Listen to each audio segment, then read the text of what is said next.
আমাকে একসময় ধরে এনে এই গাছের গোড়ায় নিয়ে আসে, এসে রাতের বেলা আমাকে ডিক্যাপিটেট মানে আমার গলা কেটে ফেলে। গলা কেটে ফেলে মানে আপনার গলা কেটে ফেলে, আপনি কি বলেন, আপনি সুস্থ মানুষ দাঁড়ায় আছেন। বিনয় ও ইউনিভার্সিটিতে পড়ে এখন, বাট এই কাহিনীটা যখন তখন সে কলেজে পড়তো আর কি, সে সময়কার কাহিনী।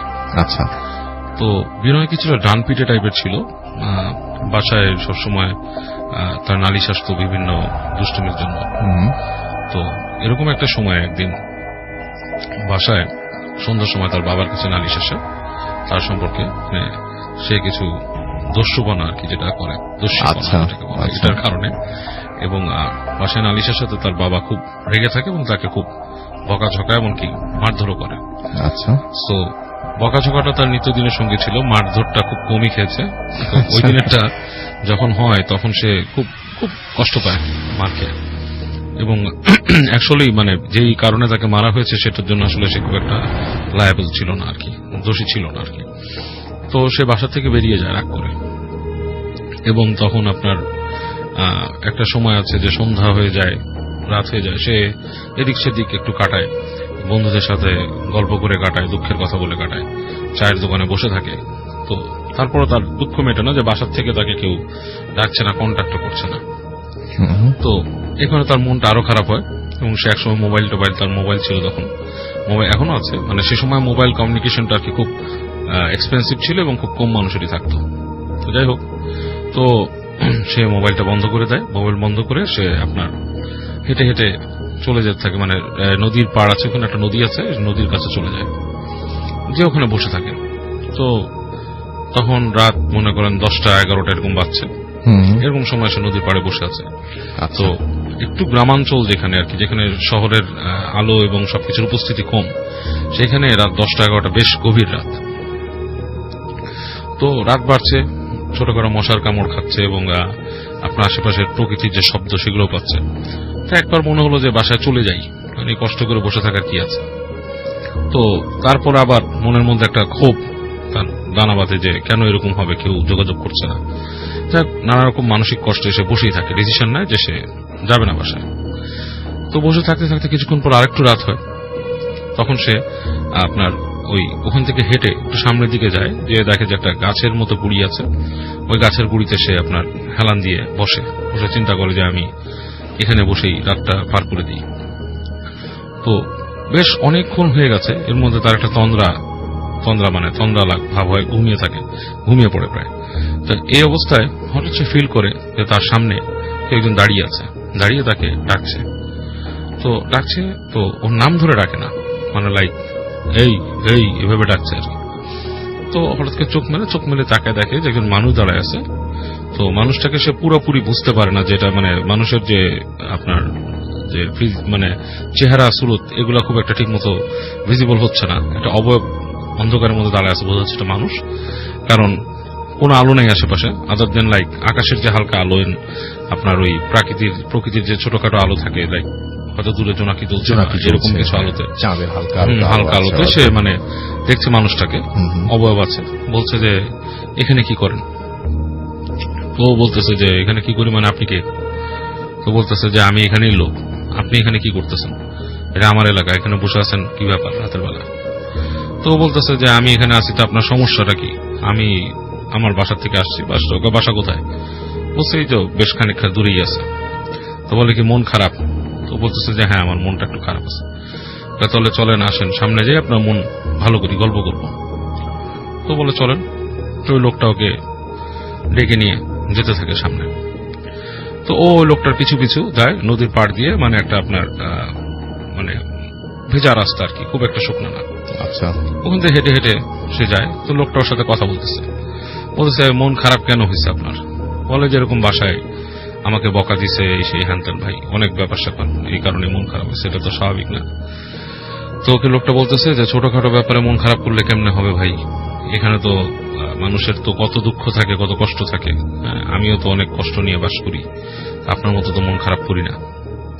তো বলতেছে যে আপনার হয়তো মন শক্ত, আপনি আমার থেকে অনেক স্ট্রং মনের মানুষ, আপনার জন্য মন খারাপ হয় না, আমার মনটা নরম, বা আমি এগুলো সহ্য করতে পারি না। তো লোকটা তাকে বলতেছে যে আমার মন কেন খারাপ শুনবেন? বলেন আপনার মন কেন খারাপ? তো বলতেছে আমার মন খারাপ হচ্ছে যে আমার একটা পরিবার ছিল, সেই পরিবারটাকে এখানকার একজন প্রভাবশালী লোক ছিল, সে ব্রিটিশদের সাথে মিলেমিশে আমার পরিবারকে তুলে নিয়ে যায়। আমার পরিবারের সাথে অনেক আজে বাজে নিষ্ঠুরতা করে এবং এই নিষ্ঠুরতার জন্য তাদের মৃত্যু হয়। তো বলতেছে এখানকার প্রভাবশালী লোক এই কিভাবে সম্ভব, এটা তো আপনার অনেকদিন আগের ঘটনা, এখনকার দিনে এই ধরনের কিছু ঘটে না। তো বলতেছে আপনাকে কে বলছে যে এখানে এত কিছু ঘটে না, এখানে এটা অনেক পুরানো ঘটনাই বলছে আপনাকে, আমি মানে রিসেন্ট টাইমের ঘটনা বলছি না। আপনি পুরানো ঘটনা বলতেছেন, আপনি তো দেখতে মনে হচ্ছে ইয়াং মানুষ। না হ্যাঁ আমি ইয়াং মানুষ। তখন বলতেছে শুনেন, আপনি আরো শুনেন। তারপর কি, আমার পরিবারের সাথে এরকম করে এবং একসময় আমি এটার প্রতিবাদ করায় আমাকে ধরে নিয়ে আসে, এনে ওই যে এখানে যে আপনার গাছটার গড়ায় বসেছিলেন ওখানে আমাকে বেদম পিটায় বেঁধে রাখে এবং আমি পরদিন এখান থেকে বেরিয়ে যাই, যে এই জিনিসগুলো নালিশ করি হ্যাঁ আরো মানুষের কাছে, এবং আমাকে একসময় ধরে এনে এই গাছের গোড়ায় নিয়ে আসে, এসে রাতের বেলা আমাকে ডিক্যাপিটেট মানে আমার গলা কেটে ফেলে। এটা ও থতমত হয়ে যায় যে গলা কেটে ফেলে, মানে আপনার গলা কেটে ফেলে, আপনি কি বলেন, আপনি সুস্থ মানুষ দাঁড়ায় আছেন। বলে আমি যে আছি এটা আপনাকে কে বলছে, আমি কি আছি আপনার মনে হয়? আমি কিন্তু আমার একটা অংশ আছে, আপনি কিন্তু আমাকে দেখতেছেন যেটা, যে আমি কিন্তু সেই মানুষটা না। ও একটু থতমত খায়, ভয় পায়, বেশ ভয় তার মধ্যে স্বাভাবিক দানা বেঁধে ওঠে, কিন্তু তারপরও মনে করে একটা জলজন্ত মানুষ দাঁড়ায় এগুলো বলতেছে, যদিও মানুষটাকে সে দেখতে পাচ্ছে না পুরো, মানে একটা অবয়বের মতো বোঝা যাচ্ছে যে একটা মানুষ দাঁড়া আছে, চেহারাটা দেখা যাচ্ছে না। তো বলে ভাই আপনি ফাইজলামি করতেছেন, আমার এসব ফাইজলামি শোনার সময় নেই, আপনি থাকেন। বলে আপনি বাসায় চলে যান, আপনার বাপ মা অনেক চিন্তা করতেছে আপনাকে নিয়ে, হ্যাঁ তারা কিন্তু আপনার মা জেগে আছে, বসে আছে আপনার জন্য, আপনি যান। তো ঘুরে হাঁটা দেয়। আচ্ছা, হাঁটতে থাকে আর মনে মনে চিন্তা করে যে কি একটা ফাজিল লোক কি সব বললো। ও পিছনে তাকায় দেখে লোকটা নাই। আচ্ছা, তো ও যখন হেঁটে যাচ্ছে যেতে যেতে মোটামুটি আরো শিওর হয়ে যায়, তো বেশ দূরে এসে পড়ছে। তো এই সময় ওর ইচ্ছা হয় যে তার কাছে আপনার সিগারেট ছিল, সিগারেট খাবে আর কি। তো পকেট থেকে একটা সিগারেট বের করে দেশলাই জ্বালায়। তো হঠাৎ করে বেশ আলোকিত হয়ে যায় জায়গাটা, একটা ম্যাচের কাঠিতেই বেশ বাতাস, চমৎকার তো ব্যাপারটা, বেশ আলোকিত হয়। তো করে কি, মানে একটা জিনিস খটকা লাগে ওর কাছে যখন আলোটা চলে, তখন সে তাকায় দেখে, আবার জ্বালায়, তাকায় দেখে যে ওর যে মানে হেঁটে যে আসছে, ওর পায়ে যে একটা স্যান্ডেলের মতো ছিল সেটা ছাপ আছে, তার সাথে আরেকটা পায়ের ছাপ আছে। তো সেই পায়ের ছাপটা পুরো উল্টা, মানে আচ্ছা সোজা না, মানে একই পেসে গেছে ওইদিকে, কিন্তু পায়ের ছাপটা উল্টো গেছে, উল্টো দিকে কেউ হেঁটে গেছে। এটা দেখে ওর প্রচন্ড মানে গা শিরশির করে ওঠে, ভয় লাগে, কারণ ওর যেতে হবে কিন্তু ওই গাছের পাশ দিয়ে, এবং সে তখন মানে খুব করে দোয়া পড়তে পড়তে হেঁটে যেতে থাকে, মানে ওর ধর্ম অনুযায়ী যে দোয়া আছে পড়তে পড়তে হেঁটে যেতে থাকে। হেঁটে যেতে গাছের পাশে যখন আসে তো ছ্যাদ করে ওঠে বুকটা, মনে করে যে এখানেই তো ঘটনাটা ঘটছে বা এই ধরনের কিছু বলছে। তো যখন আরো সামনে চলে যায়, পিছন থেকে ও ডাক শুনে, লোকটা বলে আপনি বাসায় বাড়ি চলে যান, কোনো চিন্তা নেই। হেঁটে হেঁটে ও চলে আসে, বাসায় এসে ঠিকই দেখে যে ওর মা ওই আপনার বাসার ইসের মধ্যে বাতি জেলে বসে আছে ওর জন্য। আচ্ছা, তো যে ঢুকে ঢুকে বলে যে আমি একটু কই গেছিলি, মা তো খুব টেনশন, এসে তোমার বাবা রাগ করলে যেতে হয় না এসে। তো মাকে সে এক সময় মানে খেতে বসে সে খুলে বলে যেরকম এরকম দেখছি। তার মা বলে যে এটা তো অনেকেই জানে, যারা পুরান তোর বাবাকে বললো জানে যে এখানে এরকম ইরে মেরে ফেলছিল, একটা লোকের কাহিনী বলে যে ওইখানে মেরে ফেলছিল, এখানে এরকম হয়। এবং ওই যে কুঠি ছিল, যে একটা ব্রিটিশদের কুঠি ছিল, সেই কুঠির ওখানেও অনেক ভয়ঙ্কর ভয়ঙ্কর জায়গা আছে, ওই জায়গাতে কেন গেছিস রাত্রেবেলা, অনেক ওকে বকাঝকা করে। এটাই ছিল কাহিনী। 2006 সালের মাঝামাঝি একটা সময় ক্লাস 3 একজন ছাত্র, তখন আব্বু তখন বিদেশে, মায়ের সাথে ঘুমাতে পছন্দ করতাম। শুধু আমি না, আমার বড় বোনও মায়ের সাথে ঘুমাতে পছন্দ করত। তেমনি একদিন আমি, আম্মু, আপু ঘুমাচ্ছিলাম। হঠাৎ মাঝরাতে আমার ঘুম ভেঙে যায়। কিছু একটা আমাদের সামনে, আমাদের বালিশের সামনে দাঁড়িয়ে আছে। আপু আম্মাকে ধাক্কা দিলাম ওঠার জন্য, কিন্তু তারা উঠছেন না। দেখে আমিও চোর চোর বলে চিৎকার দিলাম, তারাও আমার সাথে চোর চোর বলে চিৎকার দিল। চিৎকার শুনে পাড়া প্রতিবেশী, জ্যাঠা, চাচা সবাই আসলো, কিন্তু অনেকক্ষণ খোঁজার পরেও চোরের কোনো অস্তিত্ব পাওয়া গেল না। সবাই আমাকে দোষারোপ করে যে যার ঘরে চলে যায়। এদিকে আমার ফ্যামিলির সাথে একটা সমস্যা চলছিল। বলতে ভুলে গিয়েছিলাম, 2-3 মাস আগে আমার আপুর বিয়ে হয়, কিন্তু আপু এই বিয়েতে রাজি ছিলেন না। কারণ হয়তোবা বয়স কম ছিল, ক্লাস 9-এ পড়ত। কিন্তু ফ্যামিলি থেকে এক প্রকার জোর করে বিয়েটা দেয়া হয়। আপু মেনেও নেয়। সবকিছু ভালো চলছিল, কিন্তু ওই ঘটনার পর থেকে যেন সবকিছু উল্টাপাল্টা হয়ে যায়। আপু আর শ্বশুর বাড়ি যাবেই না। জোর জবরদস্তি করতে চাইলে বলে আমি সুইসাইড করব। পরে ছেলে পক্ষ থেকে বলা হয় কিছুদিন চুপচাপ আপুকে বুঝাতে, রেখে দিতে। এরপর কিছুদিন পর আব্বু আসলো বিদেশ থেকে। আব্বু অনেক বুঝালো, কিন্তু কোনো লাভ হলো না। এর কিছুদিন পর আমার জ্যাঠা একজন মৌলবীকে নিয়ে আসলেন, যিনি কিনা নিজের ওপর জিন আনতেন এবং জিনের সাথে সম্পর্ক ছিল তার, এবং জিনের মাধ্যমে তিনি বিভিন্ন ধরনের সমস্যার সমাধান করতেন। কেউ জ্যাঠার কথায় অমত করল না, যেহেতু দাদা দাদি মারা যাওয়ার পর উনিই পরিবারের মাথা ছিলেন। দিনটা শুক্রবার। হুজুর আমাদেরকে কিছু নিয়ম বলে দিয়েছিলেন। যা হবে রাত 12টার পর ঘরের আলো সব বন্ধ থাকবে। জিন সালাম দিলে আমরা যেন জোরে সালামের জবাব দেই। 3 গ্লাসের পানিতে কিছু একটা পড়ে রাখলেন তিনি গ্লাসের পানিতে কিছু একটা পড়ে রাখলেন এবং বললেন জিন চলে যাবার পর এই গ্লাস থেকে যেন ওনার মুখে পানি ছিটিয়ে দেয়া হয়। সময় তখন ঠিক 12টা।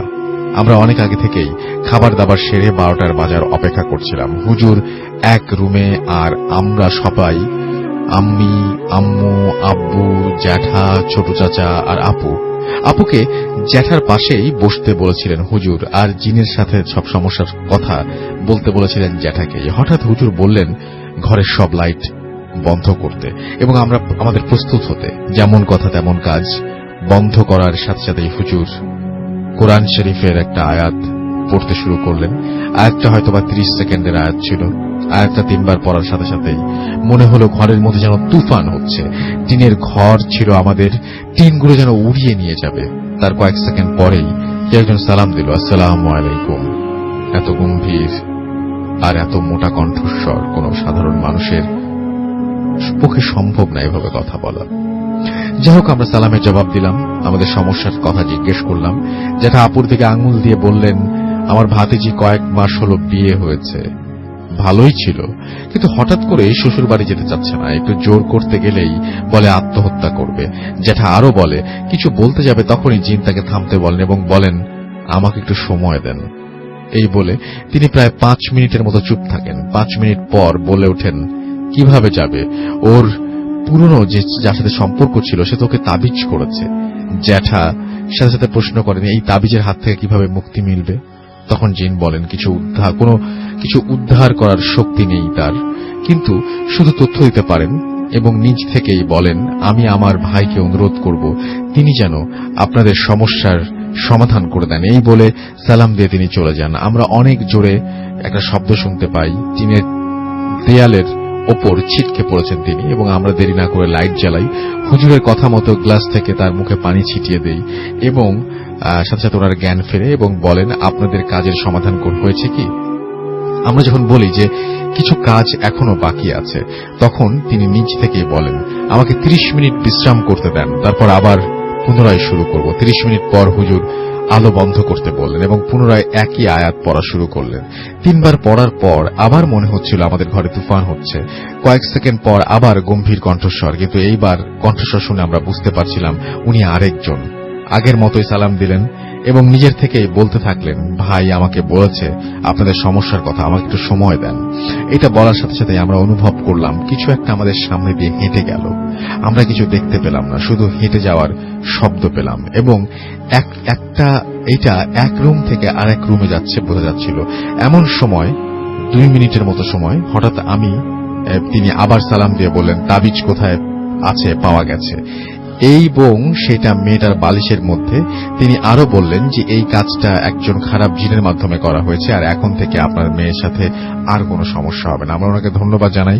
উনি চলে যাবার ঠিক আগ মুহূর্তে বলেন যে এই কাজে আপনাদের মেয়েরও হাত আছে এবং ভবিষ্যতে অনেক বড় ক্ষতি হতে পারে। এই বলে উনি সালাম দিয়ে চলে যান। আমরাও শব্দ পাই হুজুর খাট থেকে দূরে ছিটকে গিয়ে পড়েছেন এবং যথারীতি আগের মতো গ্লাস থেকে হুজুরকে পানি ছিটিয়ে জ্ঞান ফেরানো হয়। আব্বু গিয়ে আপুর বালিশ বালিশ ছুরি দিয়ে কেটে ফেলেন এবং এর মধ্যে তাবিজ পান। তাবিজের ভেতর একটা কাগজ ছিল যেখানে কিছু লেখা ছিল এবং মোম দিয়ে মুখটা বন্ধ করা ছিল। চুলের কথা যখন আপুকে জিজ্ঞাসা করা হলো, প্রথমে বলতে না চাইলেও পরে আপু স্বীকার করলেন যে বিয়ের 2 দিন আগে চুলটা উনি নিজেই দিয়েছেন। যাই হোক, এরপর আর কোনো সমস্যা হয়নি। আপুর সাথে রিলেশন ছিল, সে ও বিয়ের পরে বিদেশ চলে গেছে। এভাবে কয়েক বছর কেটে গেল এবং এর মধ্যে আমার ভাগ্নিও হলো। আপুর হাজবেন্ড ছিল প্রবাসী। 2 বছর পর 3 মাসের ছুটিতে দেশে আসতেন। তেমনি একবার ভাগ্নির বয়স তখন 1.5 বছর, দুলাভাই ছুটিতে আসতেন। মেয়েকে অনেক ভালোবাসতেন। তখন সময়টা ছিল গরমের।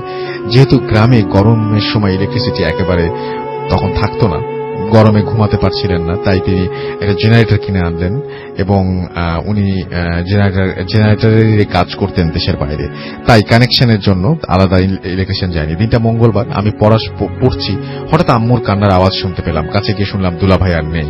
ইলেকট্রিক শকের কারণে 1 ঘন্টা আগে মারা গেছেন। পুরো পরিবারটা ভেঙে গেল। আপু এখন ভালো আছে, ভাগ্নিটাও ভালো আছে। তাদের জন্য দোয়া করবেন আর আমার পরিবারের জন্য দোয়া করবেন। এই ছিল ঘটনা। ভালো লাগলে পড়ে শোনাবেন এবং ধন্যবাদ রেডিও 4 থেকে। আল্লাহ হাফেজ।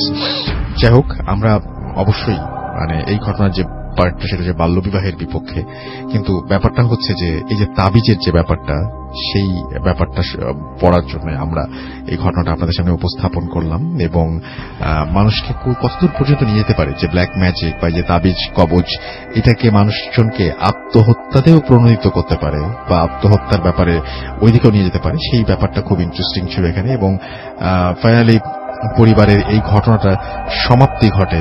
খুবই কষ্টকর একটা সমাপ্তি, যেখানে আমরা একজন মানুষ যিনি ঘটনা পাঠিয়েছেন তার দুলাভাই, তাকে প্রাণ দিতে হয়। তো ধন্যবাদ সবাইকে রাত জেগে আমাদের ঘটনাগুলো মনোযোগ দিয়ে শুনবার জন্য। আজ যে ঘটনাটা শেয়ার করবো রাসেল ভাই, তাকে আমি আসলে চিনেছি আসলে কয়েকদিন আগে। আমার এক বন্ধু তাকে রেফার করে আমার কাছে নিয়ে এসছে।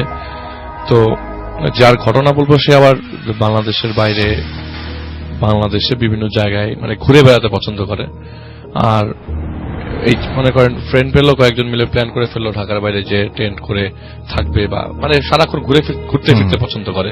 তার পাশে ছবিও দেখলাম কিছু, হ্যাঁ আমি আপনাকে দেখালাম যে। আর তার পাশে আরেকটা জিনিস করতে ভালোবাসে, সেটা হচ্ছে যে রাসেল ভাই যে সে নর্মালি তাবলিগ করে, তো লোকজনদেরকে ইসলামের দাওয়াত দেন আর কি। তো তার সাথেই ঘটনা। তো মেইনলি আপনার রাসেল ভাই উনি আমাকে বললেন যে ঘটনাটা আসলে ঘটনা বলবো না ঠিক, উনি উৎপত্তি ঘটে হচ্ছে এই বছরের আপনার জানুয়ারি মাসে। তো জানুয়ারি মাসে আসলে সে একটা দাওয়াত রিকল করে আর কি। সে যখন তাবলিগের জামাতে গিয়েছিল ময়মনসিংহে যেখানে একটা ছেলে খিদমতে ছিল, সে তাকে একবার ইনভাইট করেছিল যে তুমি আমার সাথে আমাদের এখানে আসো, তুমি যেহেতু টেন্ট করো। হিস্ট্রি নিয়েছে, মসজিদে ছিল, গল্প যখন করেছে, কথাবার্তা যখন বলেছে, তখন জানতো যে সে বিভিন্ন জায়গায় ঘুরে বেড়াতো, বলে তুমি একদিন ময়মনসিংহে আসো আমাদের এখানে। তো উনি জানুয়ারি মাসে যায় এবং যাওয়ার পর ওই এলাকাতে যাওয়ার পরে সেই ছেলের সাথে দেখা করে এবং জঙ্গল টাইপের একটা জায়গায় টেন্ট করে আর কি, তার ফ্রেন্ডরা মিলে যখন যায়। যাবার পর তো রাসেল ভাই তার ফ্রেন্ড কয়েকজন মিলে বাইরে গিয়েছিল আর একজন বাজারে গিয়েছিল। তো সে প্ল্যান করে যে ঘুরে বেড়াই আর ছবি তুলতে পছন্দ করে, নেচারের ছবি তুলতে পছন্দ করে। তো আসরের ওয়াক্তে বের হয়। তো বের হয়ে সময় অতিবাহিত হতে হতে মাগরিবের ওয়াক্ত হয়ে যায়। আচ্ছা। তো মাগরিবের ওয়াক্ত হওয়ার পরে তো বলছে যে মসজিদ কোথায়, যে ছেলেটাকে বলছে, সে ছেলেটা আবার তার সাথে ছিল, জিজ্ঞেস করে যে মসজিদ কোথায়। তো ছেলেটা বলে যে চলেন সামনেই মসজিদ আছে, মাগরিবের ওয়াক্ত হয়ে গেছে, এখনই আজান দিবে, আগাতে থাকি। তো এর মধ্যে যেতে যেতে আজান ভেসে আসে কানের মধ্যে। কিছু কিছু আজান মসজিদের মাইকের, আবার কিছু কিছু আজানের শব্দ পাওয়া যায় যে খালি মুখের আজান। আচ্ছা। তো রাস্তা দিয়ে যাওয়ার সময় হঠাৎ করে হাতের ডান দিকে একটা ঘরের দিকে স্বাক্ষরের চোখ পড়ে আর কি। স্বাক্ষর বলছে আমার বয়সে প্রায় সমানই। তো চোখ পড়ার পরে দেখে যে ওই ঘরটা তালা দেওয়া মিনস উইথ সেন্স সে সামনে যায়। তো মনে হচ্ছিল যে দূর থেকে একটা মসজিদের মতোই।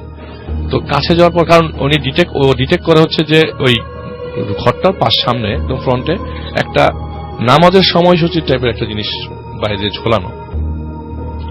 তো সে কাছে যায়, কাছে যাওয়ার পরে দেখতে পায় যে নামাজের সময়সূচিগুলোর যে লেখাগুলো সব আরবিক লেখা, আরবিতে লেখা। ইভেন উপরে নরমালি অনেক মসজিদে দেখা যায় নামাজের সময়সূচি লেখা আছে, কিন্তু জিনিসগুলো হরফগুলো আরবিতে, কিন্তু এখানে সবকিছুই আরবিতে। আচ্ছা।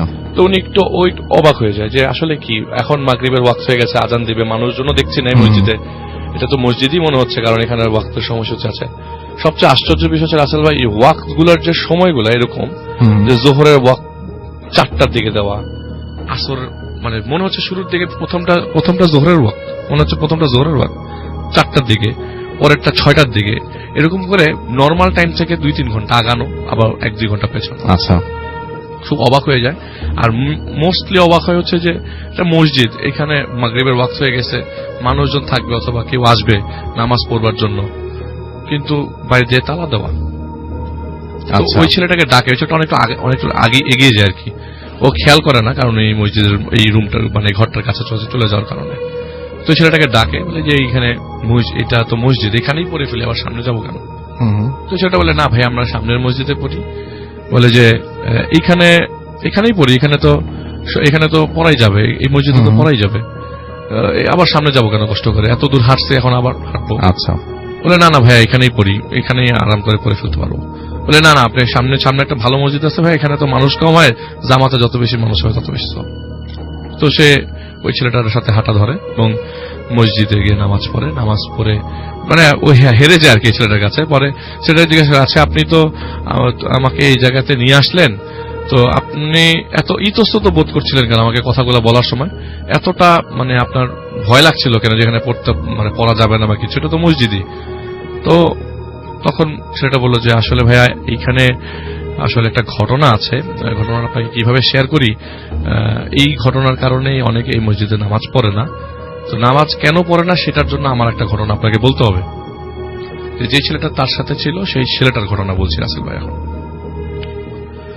সেই ছেলেটার ডিরেক্ট ঘটনার দিন যাই। সেদিন একটা বন্ধুর বাসায় দাওয়াত ছিল, তো 2010-এর ঘটনা। তো বন্ধুর বাসায় দাওয়াত মানে শেষ করবার পর বাসায় রওনা দেয়। বাসায় যখন কাছাকাছি চলে আসে, মনে করেন রাসেল ভাই আপনার ঘর বাসার 10 থেকে 20 স্টেপ সামনে আপনার বাড়ি, ওই ডিস্টেন্সে যাওয়ার পর দেখে তার বাসার সামনে মস্ত বড় একটা মসজিদ, বিশাল বড় গম্বুজ, মসজিদের উপরে বিশাল বড় গম্বুজ, এত বড় মসজিদ। তো বারবার চিন্তা করতে থাকে, আমি কি ঠিক জায়গায় আসলাম? আর এরকম হওয়ার কথা না, আমি তো আমার বাড়ি চিনি, পাশে যে নারকেল গাছ আছে দুটা, একদম হুবহু এটা তোর বাড়ির জায়গায়। তো এই মসজিদ আসলো কিভাবে? ওর কাছে সব abnormal লাগতে থাকে।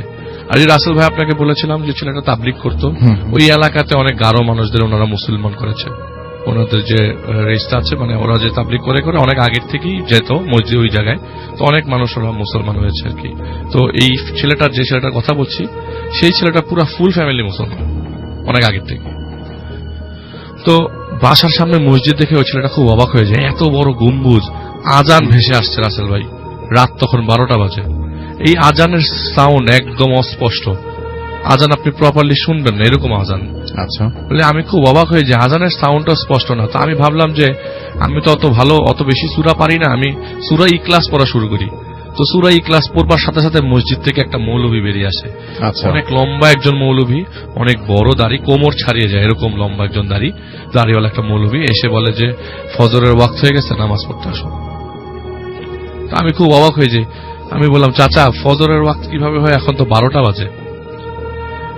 বলে যে ফজরের ওয়াক্ত হয়ে গেছে, নামাজ পড়তে আসো। এরপরে সে আর কোনো কথা বলে না, সে মসজিদের ভিতরে ঢুকে যায়। আর যাওয়ার পথে বলে যে ডান দিকে অজুখানা আছে, অজু করে নাও। তো সে অজুখানায় যায় এবং অজুখানায় বসতেই, এত সুন্দর অজুখানা, এত সুন্দর সিস্টেম, বসতেই পানি অটোমেটিক কল থেকে পড়া শুরু করে। আমি অজু করি এবং আমার কাছে মনে হচ্ছে যে, সে বলছিল যে আমার কাছে মনে হচ্ছে যে নামাজই পড়বো। এটা একদমই নর্মাল কোনো ঘটনা না, এটা পুরাটাই অবনর্মাল ঘটনা। আচ্ছা। নামাজ যেহেতু পড়বো, আল্লাহকেই ডাকবো, আল্লাহ তোমার সাথে আছে, ইনশাল্লাহ কোনো সমস্যা হবে না। সে তো নিজেও তাবলিগ করে, ছেলেটার কথা বলছি। তো সে মসজিদে ঢোকার পর নর্মালি আমরা মসজিদে যারা যাই, মসজিদে ঢোকার পর দেখি যে অনেকে সুন্নত পড়ছে বা অনেকে বসে আছে। তো উনি মসজিদে ঢোকার পর দেখে যে আসলেই তো অনেকে বসে আছে, অনেকে সুন্নত পড়ছে।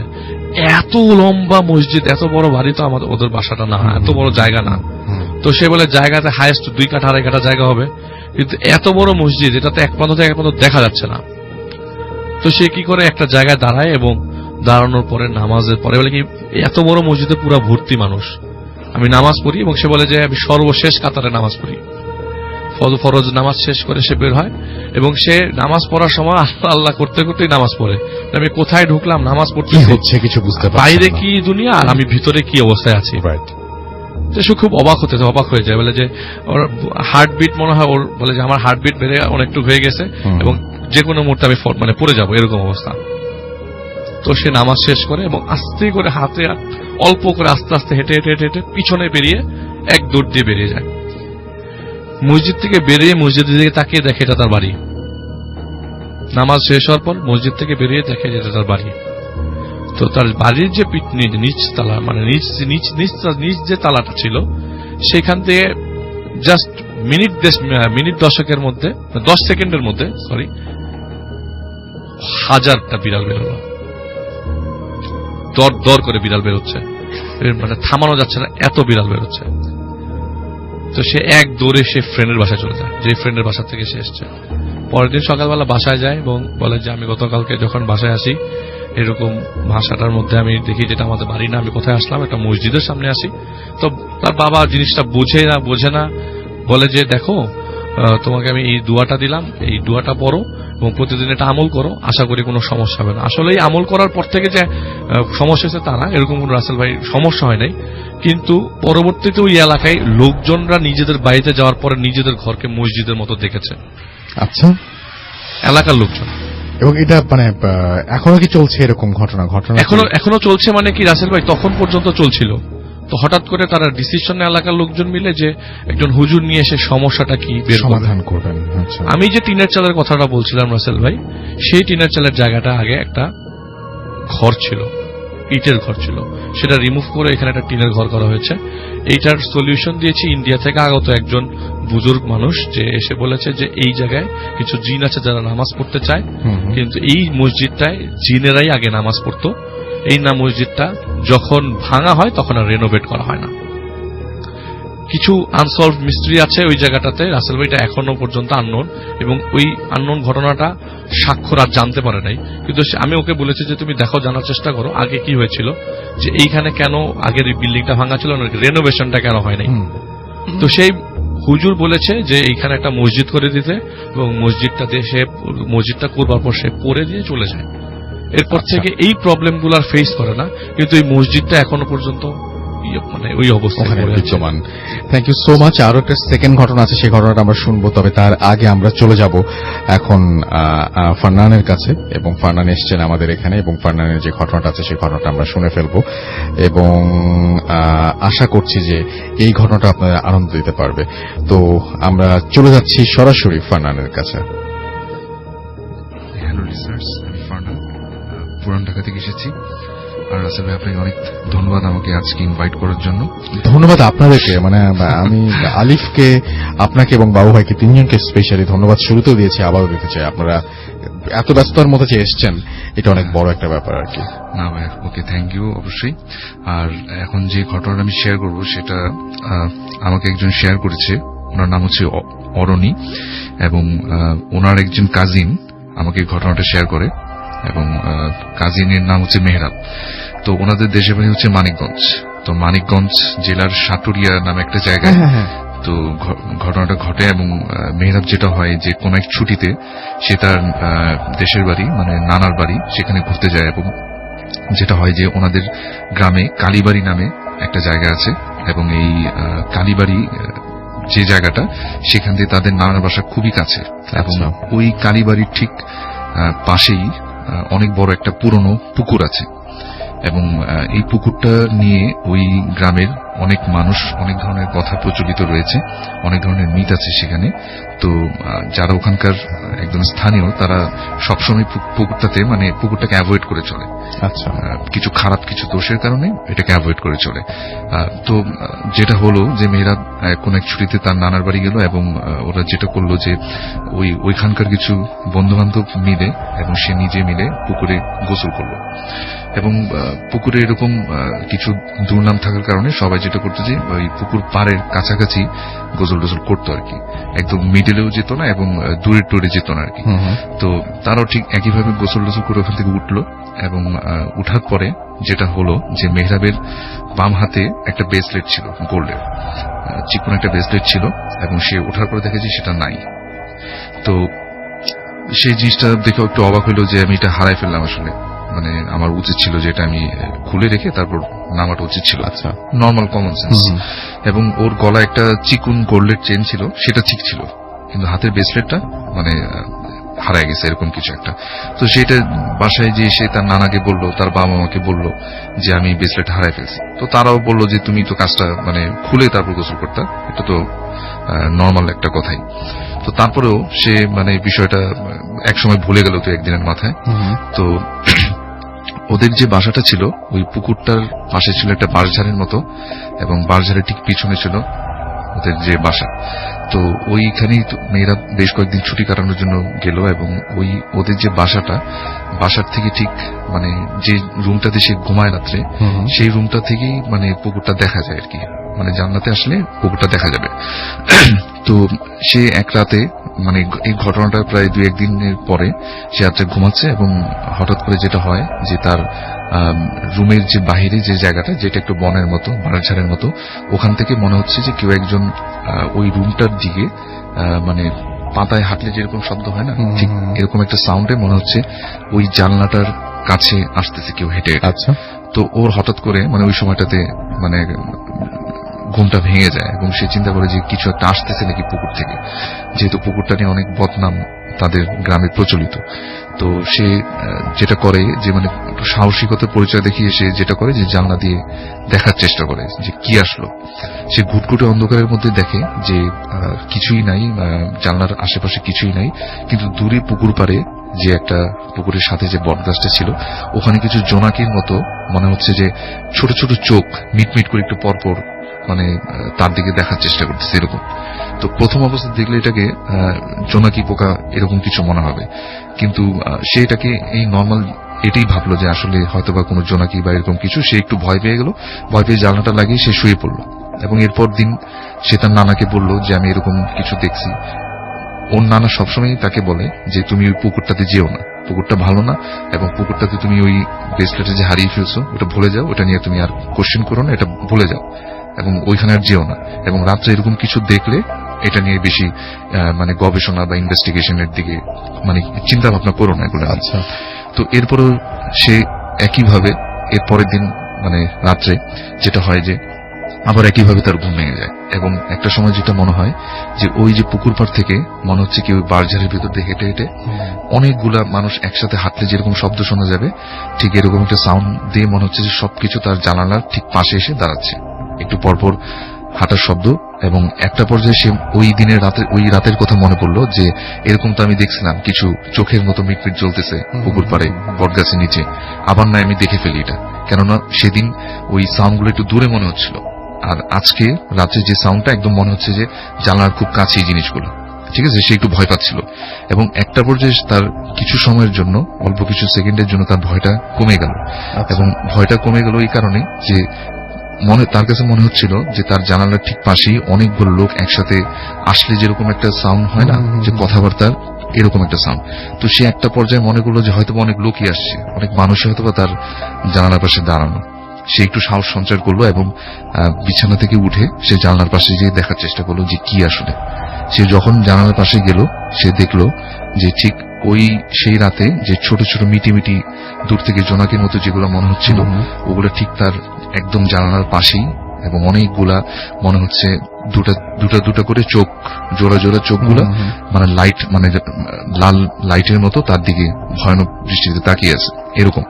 তো এটা দেখার পরে সে একটু ভয় পেয়ে যায় যে এটা কি দেখলাম আমি, এত চোখের সামনে একদম আমার মুখের সামনে জিনিসগুলো কি এগুলা।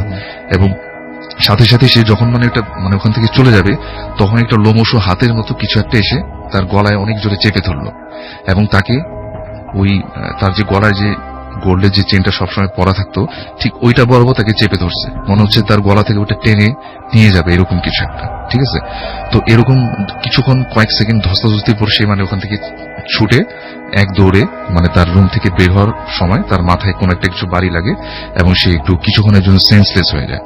এবং পরে রাতের বেলায় তার নানা তার বাবা মা তাকে ওখান থেকে করে সেন্স ফিরে, এবং সে রাত্রেই ঘটনাটা বলে যে আমার সাথে এরকম ঘটছে। তখন তার নানা বলে যে তোমাকে তো না করছিলাম যে তুমি এই জিনিসগুলো বারবার মানে বেশি কিছু সাউন্ড শুনলে বা কিছু দেখলে মানে সেগুলো দেখার জন্য যেও না, কিন্তু তুমি তো কথাটা শুনোনি। তখন সে তার বাবা মা সবাই তার নানাকে জিজ্ঞেস করে আসলে ঘটনাটা কি, এটা মানে এই জিনিসটা কি ছিল, আসলে এটা কি।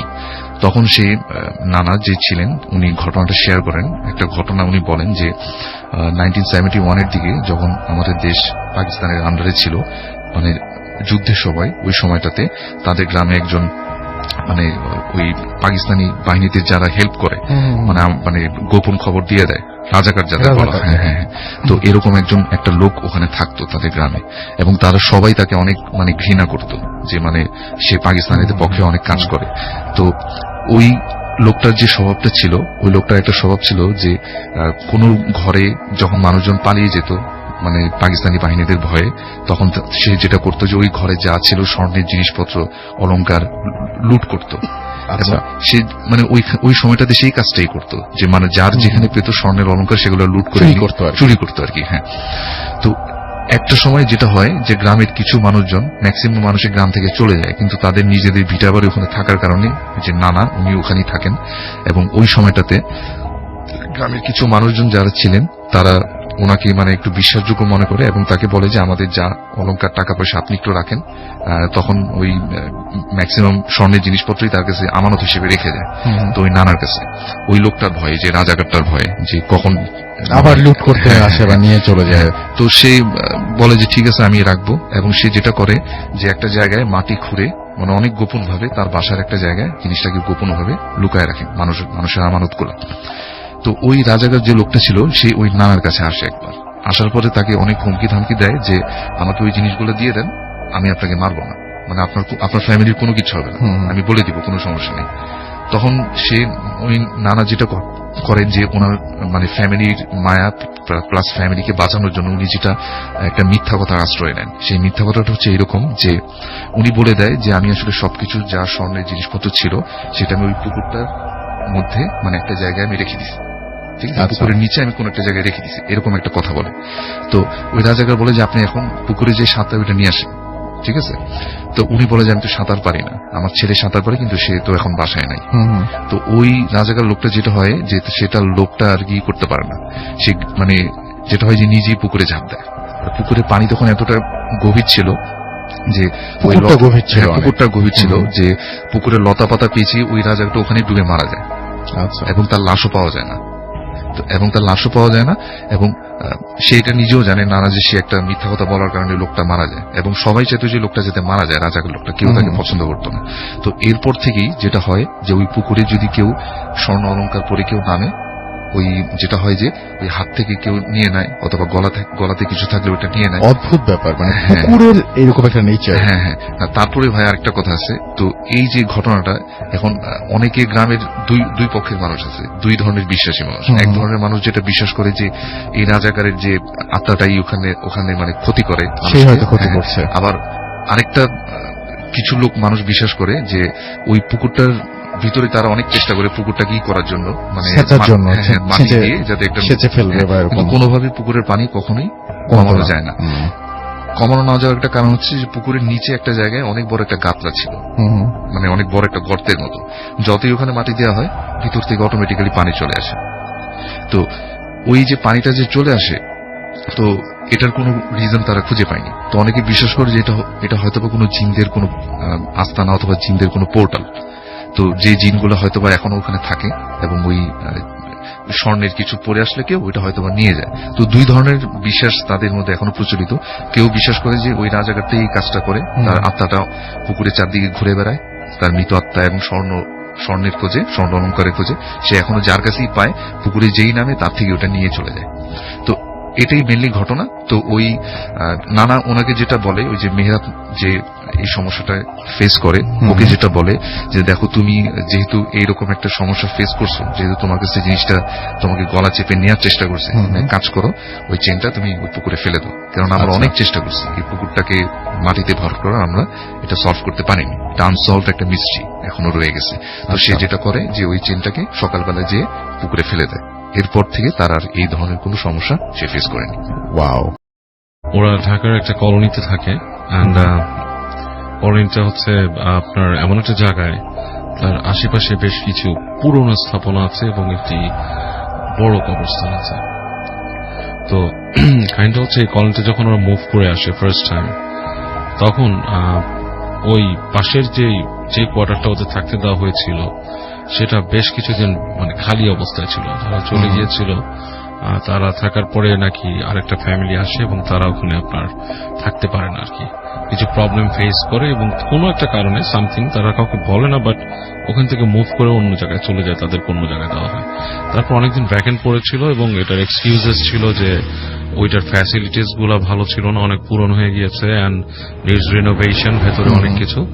সো এর জন্য অনেকদিন খালি পড়েছিল। যাই হোক, সো নিশির আম্মু গভর্নমেন্ট সার্ভেন্ট, তারা ওখানে আপনার মুভ করে ওঠে আর কি, ওই ফ্ল্যাটে যায় তারা।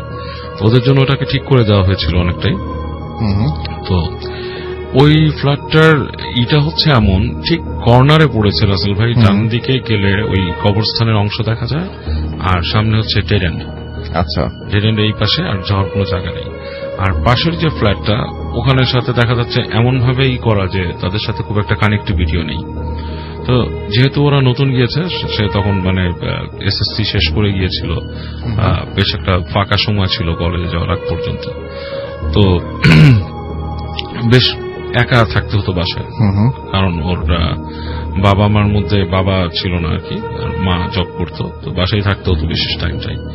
তো দেখতো যে ওখানে ওর একটা ইনকিউবাস সিচুয়েশন তৈরি হয়েছে, সবার সাথে ভালো মতন মেশার সুযোগ হতো না, এবং ওই অংশটা থেকে আসতো না, খেলতেও আসতো। আচ্ছা, সন্ধ্যার পর বেশ নীরব হয়ে যেত জায়গাটা, এবং মানে কেমন যেন একটা নিস্তব্ধতা বিরাজ করত, এবং কবরস্থানটার দিক তাকালে বেশ উদাসী একটা ভাব মনে হতো ওখানে দাঁড়ায়, এবং বেশ হুহু বাতাস চলত, একটা সময় বেশ খুব বাতাস চলত। তো যাই হোক, ওঠার পর কয়েকদিন পরের ঘটনা, একদিন দুপুরবেলা নিশি শুয়ে আছে ওখানে ওই বিষয়ের মধ্যে, বেশ ভর দুপুর। এই সময় মনে হচ্ছে যে ওদের ওই বাসার যে কিচেনটার মধ্যে শব্দ হচ্ছে, টুকটাক টুকটাক, মানে কেউ নাড়াচাড়া করছে কিছু। তো বলতেছে যে এরকম সময় কে আসবে এখানে, বাসার মধ্যে নাড়াচাড়া, বাসা তো খালি, কেউ নাই। তো সে উঠে দৌড় দিয়ে কিচেনে যায়, দেখে কোনো শব্দ নেই, মানে পুরা নীরব, নিথর, কোনো শব্দ নেই, এবং বাসার অন্য কোথাও কোনো শব্দ নেই। তো চলে এসে এখানে বসে। বিকালবেলা বাসার থেকে বাইরে যায়, বাইরে যেয়ে হেঁটে দেখার চিন্তা করে এখানে। তো ওখানে একটু হাঁটতে হাঁটতে সামনে যে অন্য বাসার মানুষ দেখে ওকে ওর বয়সী প্রায় একটা মেয়ে ডাকে, ডেকে বলে তোমরা এখানে নতুন আসছো? বলে হ্যাঁ। তো বলে যে তোমরা ওখানে থাকছো কিভাবে? মানে ওখানে থাকছো মানে ওইটা তো অনেক মানে খুবই মানে ভয়ের একটা জায়গা মানে বলে ওই ফ্ল্যাটটা তো সবসময় প্রবলেম হয়, মানে প্রবলেম হয় মানে অনেক মানুষ ভয় টয় পায়, অনেকদিন খালি পড়েছিল এবং আমরাও তো কেউ যাই না ওখানে, এবং ওই বাসায় এখানে আর একটা ফ্যামিলি আসছিল, তারাও চলে গেছে। বলে কিরকম কি হয়? বলে অনেক কিছু হয়, তোমার এগুলো ভয় দেখাতে চাই না, তোমরা আসছো সাবধানে থেকো, দোয়া টোয়া পড়ে থেকো এখানে। তো জিনিসটা তখন চিন্তা করে যে আমি যে দুপুরে শব্দ শুনছিলাম এটা কি আসলে এরকম কিছু রিলেটেড কিনা কে জানে।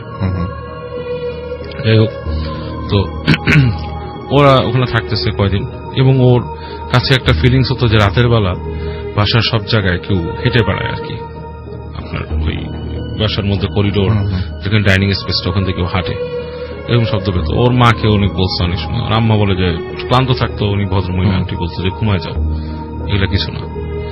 তো যাই হোক, এরকম থাকতে থাকতে ও কয়েকদিন পর থেকে দেখা শুরু করে যে ওদের বাসার জানালার কাছে চিল এসে বসে থাকে। দুপুরের পর একটা চিল এসে দাঁড়ায়। তো চিলটা কিন্তু একটা আনইউজুয়াল পাখি রাসেল ভাই, মানে কবুতর বসা, কাক বসা, চিল বেশ বড়, এবং ও থেকে কিন্তু ভয় পাওয়া শুরু করে চিলটাকে দেখে, কারণ চিলটা এরকম চোখ মানে তাড়িয়ে করে দাঁড়ায় থাকে এবং ওখান থেকে উড়ে যায়। চিলটাকে দেখে ভয় পাওয়া শুরু করে। তো একদিন রাতের বেলা শুয়ে আছে, ওর এই জানালার মধ্যে মনে হচ্ছে যে কেউ ঠটঠাট করে মানে জানা ঝাপটাচ্ছে এরকম একটা শব্দ, এবং নখের আঁচড়ের মতো শব্দ। তো বেশ ভয় পেয়ে যায়। ভয় পেয়ে যে ও চিন্তা করে আম্মুকে ডাকবে কিনা, মানে ভয় পায়। আবার চিন্তা করে যেটা কি হচ্ছে কি হচ্ছে, তো জানলার মধ্যে এরকম বাড়ি যায়, টোকা দেয়, দেখে শব্দ নাই। আবার কিছুক্ষণ পর এরকম হয়। তো একসময় সে কি করে, খুব অতিরিক্ত কিউরিয়াসিটি থেকে একটু করে জানলাটা খুলে কাটে, তো দেখা যায় বাতাস কিছুটা আসছে এবং তারপর কোনো শব্দ নাই। এবং এরপরে যখন ও শোয়ার চেষ্টা করে, দেখে যে ওদের যে কলোনি যে দরজাটা আছে, মানে রুমের দরজাটার সামনে কোনটা মানুষের অবয়ব দাঁড়ায় আছে, এবং খুব ভয় পায়। খুব ভয় পেয়ে ও মানে এক হিসেবে অসাড় হয়ে ঘুমিয়ে পড়ে আর কি। এবং ওর মাকেও বলে যে আমি এরকম, তখন ওর মাকে বলে যে আমি এরকম একটা চিল দেখি। তো সামহাও ওর আম্মু এগুলো খুব একটা কেয়ার করতো না, মানে এটা রেখে উনি আমলই আনেন নাই। অনেকে আছে এগুলো আমলে আনে, উনি আমলই আনেন নাই। এরপর যেটা হওয়া শুরু করলো রাসেল ভাই, ওদের বাসার যে মূল দরজা, এটার মধ্যে একদিন রাতের বেলা ধপ ধপ করে মানে কিল মারলো, নক করার মতো। এবং এটা যখন হলো ওর আম্মুও শুনছে, এবং ওর আম্মু উঠে যে গেট খুলে যে ওর সাথে যে গেট খুলে দেয়, কেউ নাই, পুরো সিঁড়ি ঘর নিস্তব্ধ, কোনো শব্দ নাই। এবং তখন ওর আম্মু একটু ভয় পায় যে এটা কি হচ্ছে, কে সেখান থেকে এরকম কিল মেরে গেল এসে। আর ওর আম্মু তখন বলে যে তুমি দোয়া টোয়া পড়ে ঘুমাও, মানে অ্যাকচুয়ালি উনি যিনি ছিলেন আন্টি, উনিও খুব একটা মানে রিলিজিয়াস মাইন্ডেড না, ওকে তারপরে বলে দোয়া টোয়া পড়ে ঘুমাও। তো এরকম আরেকদিন ও বাসার মধ্যে বসে আছে, তখন মনে করেন যে সন্ধ্যা হয়েছে, ওই দিন আন্টি বাসায় নাই। তো ওরকম ওদের বাসার ওই গেটের মধ্যে ধুপ ধুপ করে শব্দ হয়েছে, এবং ধুপ ধুপ করে যখন শব্দ হয়েছে ওর কাছে মানে কেঁপে উঠছে যে হঠাৎ করে কে এরকম করে কিল মারলো। বাসায় কেউ আসলে স্বভাবত নক করে বা কথা বলে বা একটা ডাকে, এরকম ওদের বাসায় খুব একটা আসেও না মেহমান। ওরা খুব আলাদাভাবে বাসার মধ্যে থাকে, মানে খুব একটু আলাদা ইনকিউবাস টাইপের বাসা থাকে, কেউ ওদেরকে ডিস্টার্ব করে না, কিল মারতেছে বাসায়। তো ও সাহস করে যায় যে ও গেটটা খুলে, গেটটা যখন খুলে ঠিক ওই সময় ওদের যে সিঁড়িতে লাইটটা ছিল, ওইটা একটা বাল্ব, ওইটা একটা মানে বিদ্যুতের একটা স্টার্টিং করে কেটে যায়, লাইট নেই, হঠাৎ করে পুরো অন্ধকার হয়ে যায় জায়গাটা।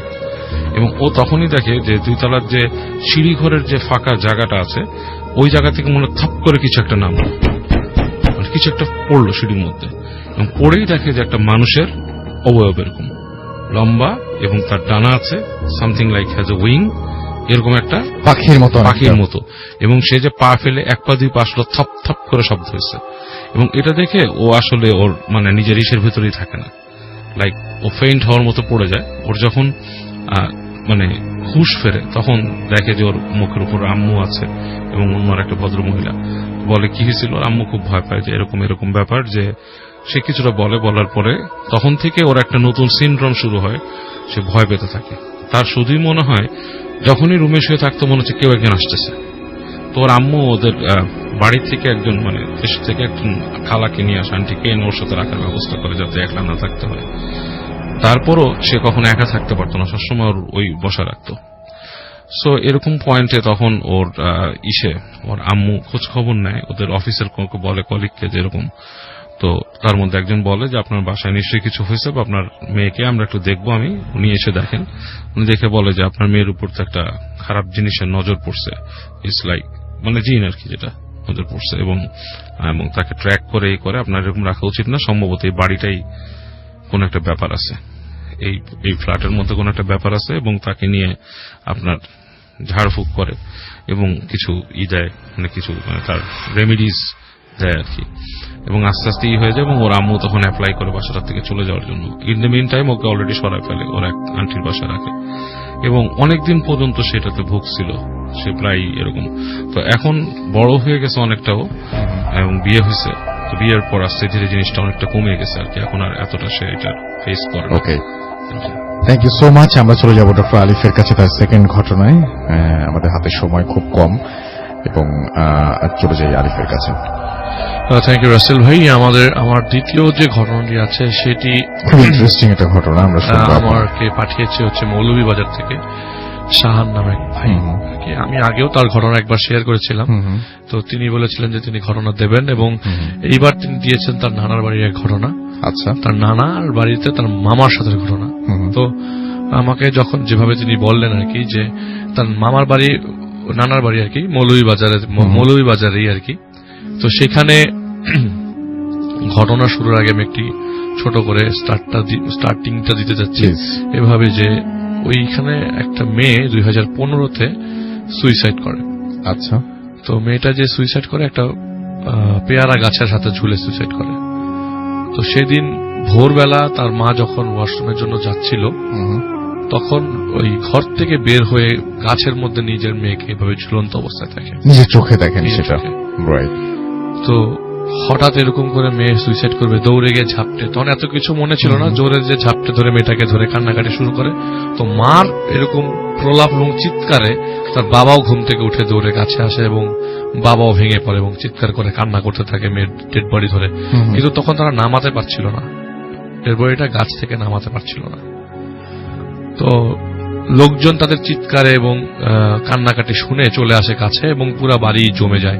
আশেপাশের অনেক মানুষ ওই জায়গায় জমে যায় যে ডেড বডিটা কি, ডেড বডিটা দেখার জন্য। রাসেল ভাই 8টার দিকে পুলিশ আসে, পুলিশ এসে ডেড বডি নেয় এবং পোস্টমর্টেম করে। পোস্টমর্টেম করার পরে ওনারা পুলিশ বলে যে কেস ফাইল করতে, এবং কেসটি তারা ফাইল করে, কিন্তু কোনো প্রুফ তারা খুঁজে পায়নি, দিতেও পারে নাই, এবং কেস ফাইলটি পরে কেসটা পরে 1 বছর পর বন্ধ করে দিতে হয়। আচ্ছা। আমি আপনাকে একটু আগের কথাই বলে ফেললাম। তো বাই দিস টাইম তাদের বাসায় প্রথম 2-3 দিন কোনো প্রবলেম হয়নি। মেয়েটার বাসার কথা বলছিলাম। তো মেয়েটার মা তো এমনিতেই পাগল, প্রায় কিছুক্ষণ পরপর খালি মেয়ের কথা মনে পড়ে, আর মেয়েটার কোনো ভাই বোন ছিল না, তো একটা মাত্রই মেয়ে ছিল, ওই পরিবারে একটাই মাত্র মেয়ে। তো হঠাৎ কোনো কারণে কোনো কথা না জানিয়ে না বুঝে, মানে এমন হতে পারে সুইসাইড করার কিছু রিজন থাকতে পারে না, আশেপাশের প্রাসঙ্গিক কিছু রিজন, যেমন পছন্দের কেউ থাকতে পারে, অথবা বিয়ে দিয়ে দিচ্ছে, বা বিয়ে হয়ে গেছে, অথবা ঝগড়া লেগেছে বাসায় কারোর সাথে, এরকম কোনো রিজনই ছিল না সুইসাইড করবার জন্য। আচ্ছা। এবং এটা নিয়ে পুলিশ কোনো তদন্ত করে কোনো কিছু বের করতে পারে নাই। তো চতুর্থ দিন যেটা বলছিলাম, 2 থেকে 3 দিন, মানে 2-3 দিনের পরে যখন মানে মিলাদ হয় বাসাতে, মিলাদের পরে আত্মীয় স্বজনরা কিছু আছে কিছু চলে যায়। চতুর্থ দিনের দিন রাতের বেলা ধরো 8টা-9টার দিকে ওই মেয়েটার মা জানালা দিয়ে মেয়েটাকে উঠোনে হাঁটতে দেখে। আচ্ছা। তো আমি রাসেল ভাই মেয়েটার নাম জানি না, আমাকে বলে নাই নামটা। তো দৌড়ে যে দরজা খুলে চিৎকার দিয়ে তার মেয়েটার নাম নিয়ে চিৎকার দিয়ে দৌড়ে যে উঠোনের দিকে যাচ্ছিল, তখন ঘরের লোকজন সবাই মানে ওনাকে সান্ত্বনা দেওয়ার জন্য আটকিয়েছে, যেও না তুমি, আসলে আমাদের মেয়ে মারা গেছে, ভালো করে বোঝানোর চেষ্টা করেছে। তো কোনোভাবে ঘরে আটকে রেখেছে, কিন্তু কতক্ষণ আর আটকে রাখবে, সে বারবার কান্না করেছে, পরে একটা সময় কান্না করতে করতে ঘুমিয়ে যায়। আচ্ছা। এই ঘটনাটা রাসেল ভাই ঘটতে থাকে আরো 2-3 দিন। প্রায় সময় মেয়েটার মা রাত্রবেলা এই জানালা দিয়ে দেখতো যে জায়গায় মেয়েটাকে গোসল করানো হয়েছে সেই জায়গায় বসে মেয়েটা খাচ্ছে, অথবা আশেপাশে ঘুরছে। বারবারই এরকম ভাবে আনতে যায়, ঘরে নিয়ে আসবো, কিন্তু তার হাজবেন্ড তাকে আটকে রাখে।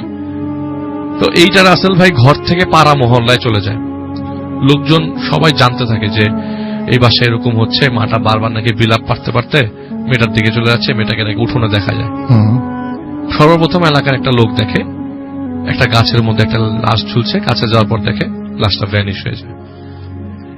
এরকম এলাকার লোকজন একজন থেকে শুরু করে বাড়তে থাকে। কেউ সন্ধ্যার পরে গেলে যখন ব্যাক করে ঘরের ব্যাক করার দিকে আসে, ঘরে ব্যাক করে, ওই সময় কোনো না কোনো গাছে, এলাকার কোনো না কোনো গাছে কেউ না কেউ এরকম লাশ দেখতে পায়। দূর থেকে ঝুলন্ত লাশ দেখা যাচ্ছে, কাছে যাওয়ার পর লাশটা থাকে না। তখন সবাই এলাকার লোকজন ওই দেখা যায় যে দল বেঁধে বেঁধে বাজার যায়, আবার দল বেঁধে বেঁধে বাজার থেকে আসে। তারপরও রাসেল ভাই মানে বাড়ির এমন কোন জায়গা মিস নাই যেখানে লোকজন ওই লাশটা দেখে নাই ঝুলন্ত অবস্থা। আচ্ছা। ওইটা ওই এলাকায় খুবই ফেমাস, অনেকেই দেখেছে, স্টিল নাও দেখে। কিন্তু কথা হচ্ছে আগে যেরকম মানে প্রতিনিয়ত দেখতো, এখন ওরকম দেখে না। তো বছরে 1-2 বার কেউ না কেউ দেখে রাসেল ভাই। আচ্ছা। তো এইটার সাথে আমি এখন যে কানেকশনের কথা বলছিলাম, যে মামার কথা, নানার বাড়িতে যে মামা, শাহান সাহেবের মামার কথা বলবো। তার মামার রাসেল ভাই একটু খারাপ অভ্যাস ছিল। অভ্যাসটা খারাপ বলতে কি, উনি তাস খেলতেন। আচ্ছা। অলমোস্ট জুয়াই খেলতেন বাজারে যে। তো প্রতিদিনই বাজারে যেতেন। তো রাসেল ভাই এই ধরনের মানুষগুলো একটু ডিফারেন্ট হয় না, মানে একটু সাহসী হয়, বা একটু মানে একটু অ্যারোগেন্ট হয়, একটু ঝগড়াটে টাইপের হয় আর কি।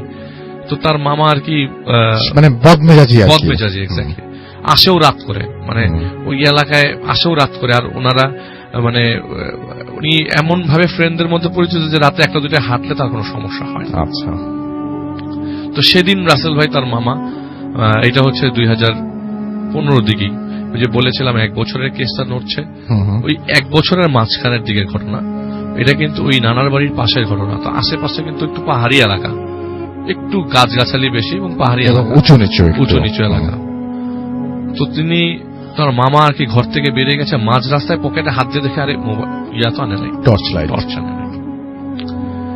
আনে নাই। এখন পকেটের মধ্যে রাসেল ভাই ছোট্ট একটা লাইটার ছিল, তো সেই লাইটারের নিচে একটা লাইট ছিল, যে সাদা লাইট গুলো এখন লাইটারে যে পাওয়া যায়, সেই লাইট গুলা সে মানে দেখে সে চিন্তা করলো যে না এইটা দিয়ে হয়ে যাবে, রাস্তা তো চিনি, এতদিন ধরে আছে এখানে, কোনো সমস্যা নাই, চলে যাবে একটা, ওরা কোনোভাবে ম্যানেজ হয়ে যাবে।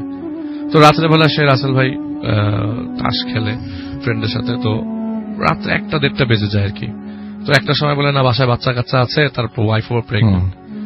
তো যেহেতু ওয়াইফ প্রেগনেন্ট, তার বলে যে না আমাকে যেতে হবে। অনেক জোরাজুরি করার পরে সে ওখান থেকে বলে যে না এখন বেরিয়ে যাবো। তো সে বেরিয়ে যায়, একাই বেরিয়ে যায়। নর্মালি অনেক সময় ফ্রেন্ডরা থাকে, কেউ একা তো কখনো একা থাকতো, কিন্তু রাসেল ভাই উনি কখনো প্রত্যক্ষ করবে এরকম কিছু সেটা সে কখনো চিন্তা করে নাই। তো বাজার থেকে ঘরের উদ্দেশ্যে গেল, মানে রাস্তার মাঝখানে ওনাদের বাজার থেকে ওনাদের ঘর যেতে 3-4টা কবরস্থান পড়ে আছে।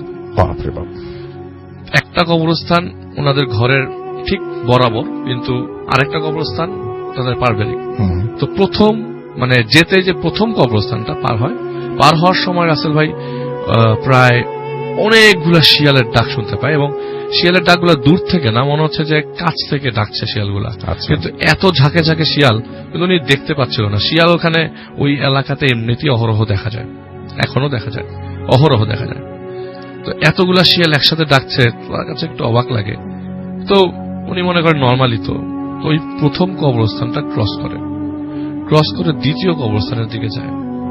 তো দ্বিতীয় কবরস্থানের দিকে যাবার পর আপনার কবরস্থানটা ক্রস করবে এমন সময় সে শুনতে থাকে আশেপাশ থেকে ভেসে আসে অনেক কান্নার শব্দ। তো ওনারা তো গ্রামের মানুষ, মানে ওরা অ্যাজিউম করতে পারে যে কতজন কান্না করছে। আচ্ছা, উনি ওনার ভাষ্য মতো যে 400-500 মানুষ কান্না করছে একসাথে, এবং কান্নাটা এতটাই কাছে, এতটাই কানের পাশে, মনে হচ্ছে যে একদম কাছেই হচ্ছে কান্নাগুলা। ওই কান্নার মাঝে কিছু হাসির শব্দ, খুব বিশ্রী হাসির শব্দ। তো সে ওই রাস্তাটাও ক্রস করে। তো তার কাছে খুব অবাক লাগতে থাকে, আমি কিছু ফেস করবো কিনা। তো তৃতীয় কবরস্থানের রাসেল ভাই, ওই কবরস্থানটা তাদের পারিবারিক গোরস্থান, যে শাহান সাহেবের কথা বললাম, ওনার নানাদের কবরস্থান। সেই কবরস্থানের গেটের চাবিও তার কাছে আছে। তো তৃতীয় কবরস্থান ক্রস করবার পর তিনি যখন ঘরের মানে তার বাড়ির দিকে উদ্দেশ্যে রওনা দিবে, এমন সময় তিনি দেখলেন তিনি যদি যেই রাস্তা দিয়ে ঢুকবে তার ঘরের দিকে, এই রাস্তার মাথার মধ্যে সে স্টিফ হয়ে যায়, মাটির সাথে তার শরীর লেগে যায়। সে বলছে যে আমার সব শক্তি মনে হলো যে একটা জায়গায় স্টিফ হয়ে গেছে, আর আমার আত্মাটা বেরিয়ে গেছে শরীর থেকে, মানে নড়াচড়া করতে পারছে না, যে আমি আমার আঙ্গুল নাড়াতে পারছি না, কিছু না, কিন্তু আমি দেখতে পাচ্ছি, আমি স্মেল নিতে পারছি, আমি আমার ঠোঁটটা পর্যন্ত নাড়াতে পারছি না। সে জীবিত, এটা উনি বুঝতে পারছেন, সবকিছু ঠিকঠাক আছে, শুধুমাত্র শরীর চলছে না। খুবই অদ্ভুত, মানে পাথর হয়ে গেছেন আর কি। ঠিক 5 মিনিটের মধ্যে তাদের বাড়ি থেকে একটা লাশের খাটিয়া সহিত অনেকগুলা মানুষ আসতে থাকে।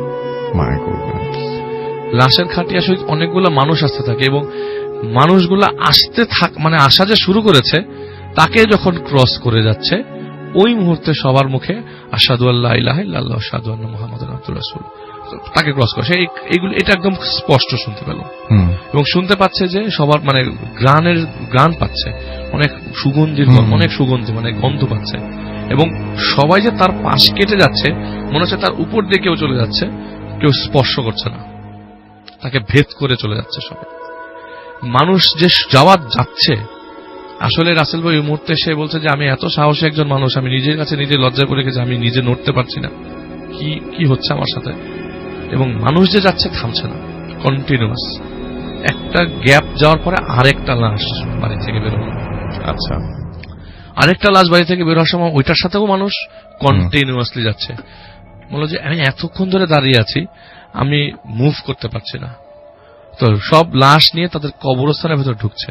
তো তার কথা হলো, কবরস্থানে যদি কেউ লাশ দাফন করতে যায়, তাহলে কবরস্থানে লাইট জ্বালানো থাকবে 1 নম্বর, আর 2 নম্বর কথা হচ্ছে কবর খোলা থাকবে। আর আমার বাড়ি সে মনের মধ্যে মানে হার্টবিটটা তার বেড়ে যায় যে বাড়ি থেকে কেউ মারা গেল নাকি, আমাকে কেউ একবার জানালো না। আমি তো আমার সাথে তো মোবাইল ফোন আছেই। তো 2টা লাশ বেরিয়ে যাওয়ার পরে সর্বশেষ মানুষ যাওয়ার পর তার বডিটা একটা ধাক্কা দিয়ে নর্মাল হয়ে গেল। আচ্ছা, একটা ধাক্কা দিয়ে নর্মাল হয়ে যাওয়ার পর সে বাড়ির দিকে রওনা দেবে। এখন যেটা হচ্ছে সেটা নর্মাল না, আর এটা এগুলি নর্মাল না। তো ঘরের দিকে দৌড়ে যেই একটা ইটের সাথে বাড়ি খেয়ে সে পড়ে যায়। পড়ে যে সে তার ঘর বরাবর পাশে একটা গাছ আছে, এই গাছের মধ্যে সেই মেয়েটাকে ঝুলন্ত অবস্থা দেখতে পায়, যে মেয়েটাকে এলাকার লোকজন এতদিন সবাই যখন এলাকার লোকজন সেও জানতো, অনেকেই দেখতে পাচ্ছে। সে দেখে ওই জায়গায় পড়ে যায়। তো তার ওয়াইফ এর কাছের ঘটনা, ও তার ওয়াইফ আপনার টিউবওয়েল থেকে উজু করতে, টিউবওয়েলের দিকে যাবে উজু করতে, ফজরের আজান, মানে এর পরের ঘটনাটুকু তার ওয়াইফের কাছ থেকে শোনা, ওয়াইফের কাছ থেকে শোনা। তাহলে রাসেল ভাই 1:30টার পর থেকে এই ফজর পর্যন্ত তাকে ওই জায়গায় স্টিফ হয়ে দাঁড়িয়ে থাকতে হয়েছে। তো তার ওয়াইফ যখন টিউবওয়েলের দিকে যাবে, তো আমি আগেই বলেছি তার ওয়াইফ প্রেগনেন্ট ছিলেন। তো তার ওয়াইফের কষ্ট হচ্ছিল, দরজা খুলে দেখে তার হাজবেন্ড পড়ে আছে এবং আশেপাশে মানুষদেরকে সাহায্যে তাকে ঘরে নিয়ে নর্মাল করার পরে সকালে যখন ঘুম ভাঙে, ঘুম থেকে ওঠার পর তিনি বললেন যে তার সাথে এই ঘটেছে এবং সে খুব অবাক এবং সে ওয়ান কাইন্ড অফ হাসির পাত্র হয়ে গেছিল সবার কাছে, যে তুইও শেষ পর্যন্ত দেখলি এরকম টাইপের আর কি। কিন্তু ওনার ভিতরের অবস্থা তো খালি উনিই জানেন যে উনি 2টা লাশ বেরোতে দেখেছে এবং সেই মেয়েটাকে পাথর হয়ে যাওয়াটা, এবং ওই জায়গা পর্যন্ত নড়তে পারছে না, এবং এলাকার লোকজন জানে তো 1:30-2টা কোনো সমস্যা নেই ওর জন্য, কিন্তু ওই জায়গায় সে রেগুলার ব্যাপার আর কি লাইফে। মানে ওর এই কথাটা শুনে সবাই একটু মানে মুচকে হাসি দেওয়ার মতো অবস্থা।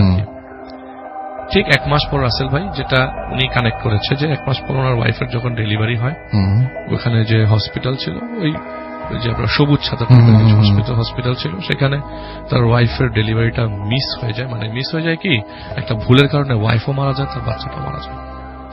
তখন সে জিনিসটা কানেক্ট করার চেষ্টা করে যে ওই যে 2টা লাশ বের হয়, একটা তার ওয়াইফের লাশ, একটা তার বাচ্চার লাশ।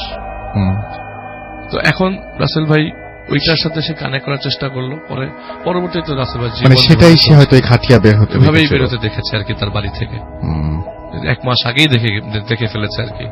তো তার এটা আমার কাছে হৃদয় বিদারক লেগেছে আসলে, শেয়ার করি। আর উনি এখনো পর্যন্ত আছে এবং ফেসবুক হয়তো আমি এখানে ওপেনলি বলে দিই শাহান ভাইকে যে যদি সে পারে তাহলে ফেসবুকে একটা কমেন্ট করে দিতে, যেখানে আপনাদের সবার ছবি টবি আছে রিকোয়েস্ট করবো।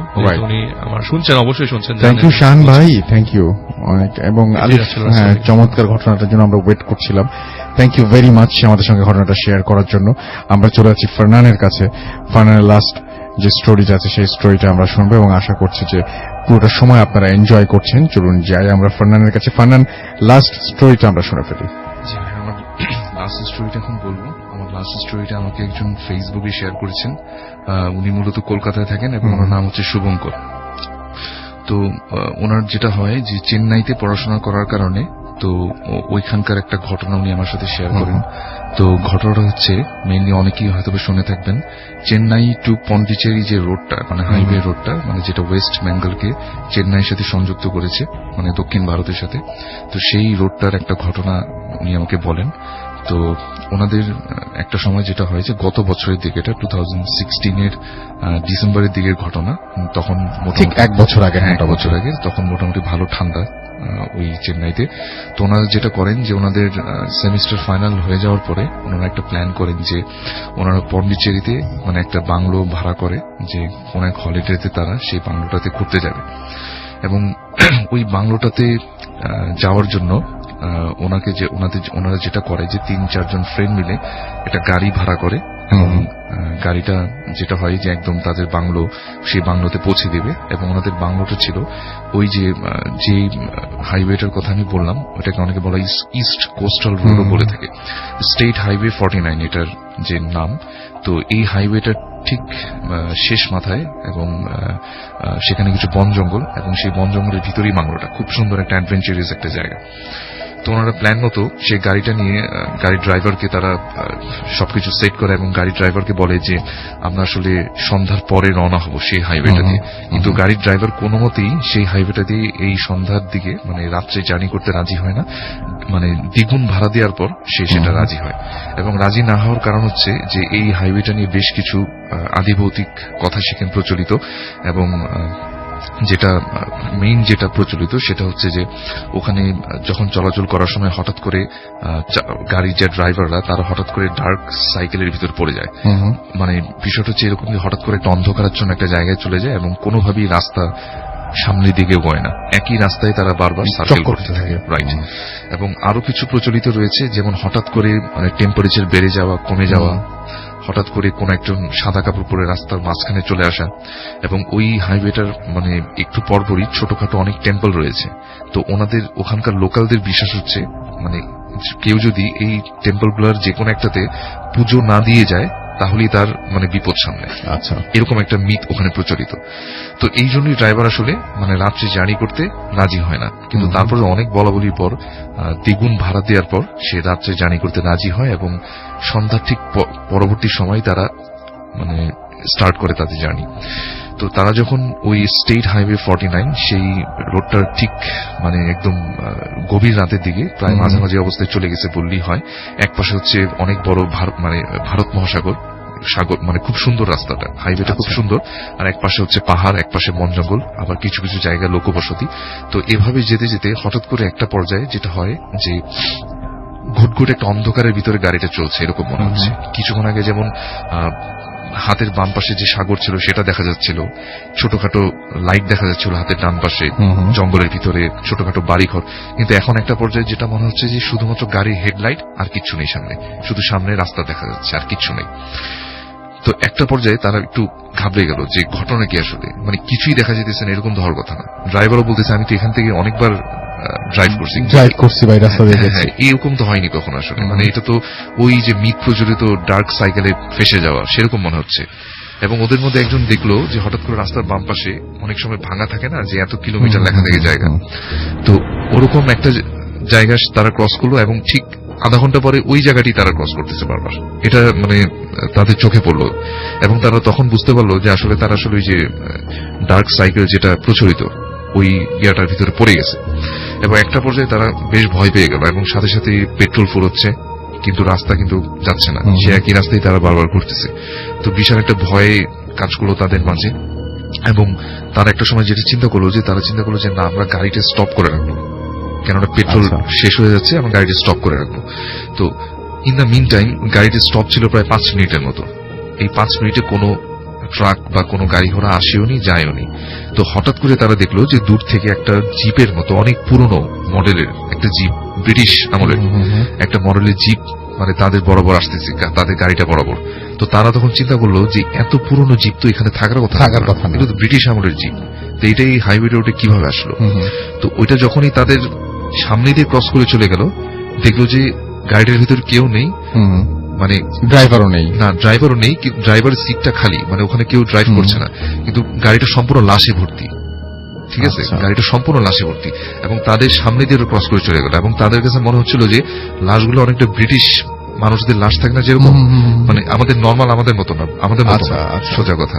তো এই জিনিসটা তাদের চোখে পড়ছে এবং সাথে সাথে পাশে যে ভারত মহাসাগর সেটাও তারা চোখে পড়লো, ওশানটা, এবং সবকিছু হঠাৎ করে মানে আগে যেমন একটা ডার্কনেস এর ভিতরে হারানো ছিল, এখন হঠাৎ করে আবার সবকিছু ঠিক হয়ে গেল, নর্মাল হয়ে গেল একদম পুরো 1 সেকেন্ডের মাথায়।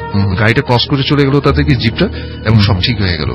তারপর তার আস্তে আস্তে সামনের দিকে আবার গেল। আচ্ছা, মেনলি ভাই এটাই ছিল ঘটনা, শর্টকাটই বললাম আসলে।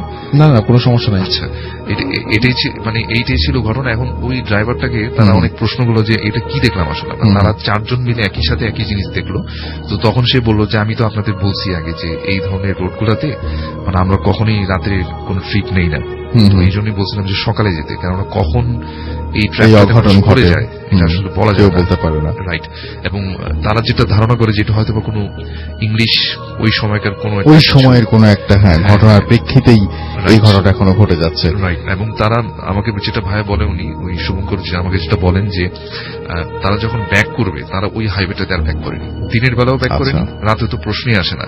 তারা ভিতর দিয়ে মানে ট্রেন দিয়ে অনেক ঘুরে টুরে ঝামেলা করে তারপরে পন্ডিচেরি থেকে চেন্নাই, মানে যেভাবে এড়ানো যায় ওই রাস্তাটা সেভাবে এড়ানোর চেষ্টা করেছে। তারা খুব ফার্স্টে নাকি খুব মানে সাহসিকতা দেখাচ্ছিল, কিন্তু শেষে আসলে সেটা ক্যারি করতে পারেনি আসলে। এই ছিল আমার ঘটনা।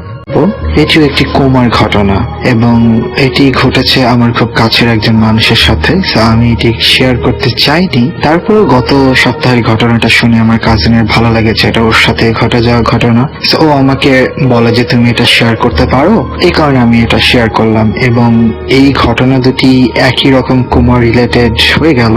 তারপরেও আমি এই ঘটনাটি বিশ্বাসযোগ্যতা সবকিছু শেয়ার করার জন্য এই ঘটনার সময় এই ঘটনাটির প্রুফ হিসেবে আমি একটি ফটো সেন্ড করব।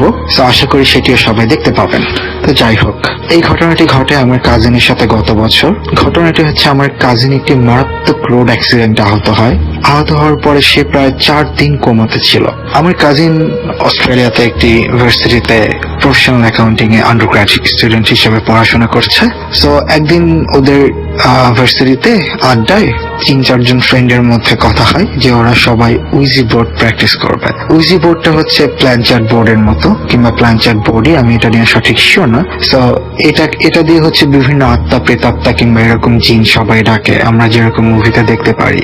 তো একটা কথা প্যারানর্মাল অ্যাক্টিভিস্ট কিংবা নেটে আমরা অনেক জায়গায় দেখতে পারি, এটা খুব কমন একটি কথা যে it's quite easy to call a demon or soul in your house on you, but it's quite impossible to get rid of that demon. মানে হচ্ছে তো এটা খুব ইজি একটা আত্মা, প্রেতাত্মা, জিন যেটাকেই হোক সামন করে আনা, কিন্তু এটা ইম্পসিবল যে এটা তোমার উপর থেকে এটার প্রভাবটা ছাড়ানো। তো যাই হোক, আমার কাজিনদের যেই কথা সেই কাজ।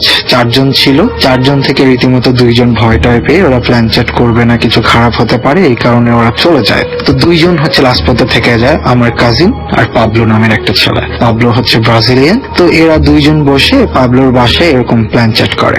প্ল্যান চ্যাট করার পরে দেখে যে তখন কিছুই হয় না আসলে। তো ওরা ভাবে যে এটা একটা ভোগাস জিনিস, এটা দিয়ে আসলে কিছুই হয় না, তো শুধু শুধু এটা কিছুই হলো না। তো রীতিমতো ওই দিন আমার কাজিন বাসায় চলে আসে। আমার কাজিন বাসায় চলে আসার পরে যেটা হয়, সে রাতে ঘুমায়। ঘুমানোর পরে সে রাতের বেলা শুনতে পারে যে খুব একটা গোঙানি টাইপের একটা থাকে না, যে মানুষ ঘুমের মধ্যে যদি কখনো গোঙায়, সেই রকম ঘুমিয়ে ঘুমিয়ে আবার হালকা করে একটা কিছু হাসছে। তো সে রীতিমতো লাফ দিয়ে উঠে যায়। তো উঠে যাওয়ার পরে তার রুমের বাম পাশে যে জানালা আছে, জানালাটি পুরোটা খোলা ছিল, কাঁচের জানালা, কার্টনটা পুরাটুকু খোলা ছিল। তো সে দেখে যে তার জানালার ওখানে একটা ক্লাউন ফেস, 2টো হাত তার জানালায় লাগিয়ে একটা ক্লাউন ফেস তার দিকে তাকিয়ে আছে আর হাসছে আস্তে আস্তে করে। সে সাথে সাথে প্রচুর ভয় পেয়ে যায়। সো বেড সুইচটা, তার বেড থেকে মোটামুটি দূরে থাকা ইলেকট্রিক সুইচটা সে ফোনের লাইট সাথে সাথে জ্বালায়। জ্বালানোর পরে সে দেখে যে আসলে ওখানে কিছুই নাই। কিন্তু সবচেয়ে অদ্ভুত এবং ভয়ঙ্কর বিষয় হচ্ছে, সে দেখে তার জানালায় হালকা কুয়াশার মধ্যে জানালা ভিজে থাকলে যদি কেউ হাত রাখে তো সেটাতে হাতের 5টা আঙুলের ছাপ পড়ে যায় না। সে দেখে যে ওইরকম 2টা আঙুলের ছাপ তার জানালায় অপোজিট সাইড থেকে আছে। আর সবচেয়ে ভয়ানক বিষয় হচ্ছে, আমার কাজিনের বাসা দোতলায় এবং অস্ট্রেলিয়ার সিডনিতে ওর বাসাটা হচ্ছে মোটামুটি একটা হিলের লাস্ট সাইডে। তো ওর বাসা থেকে প্রায় 20-25 ফিট নিচে হচ্ছে একটি রোড, বাট এখানে কোনো বাড়ি ঘর নেই। তার মানে আর অস্ট্রেলিয়ার জানালাতে কোনো সানসেটও থাকে না, যে নিচতলার একতলার বিল্ডিং এর সানসেটের উপরে কেউ দাঁড়িয়ে দোতলার জানালায় হাত রাখবে, এটা ইম্পসিবল। তো সে রীতিমতো খুব ঘাবড়ে যায়, এবং কিন্তু সে খালুকেও বলতে খুব ভয় পায়, কারণ এরকম উইজি বোর্ড প্র্যাকটিস করেছে। সো যদি খারাপ কিছু হয় এটা তারা বাজে ভাবে নিবে, তাদের ছেলে কি হয়ে যাচ্ছে এখানে, এই কারণে। সো ও ওই দিন রাতে এটা নিয়ে পাবলোর সাথে কথা বলে, কিন্তু পাবলো বলে যে না, ওর আসলে এরকম কিছুই হচ্ছে না, শি ইজ কোয়াইট ওকে। তো আমার কাজিন ভাবে যে তাহলে মনে হয় ও এটা ভয় পেয়েছে, কারণ ও উইজি বোর্ড নিয়ে এরকম বহুত কাহিনী শোনে, সো ভয় পেয়েছে। তারপর ও পরের দিন ঘুমোতে যায়।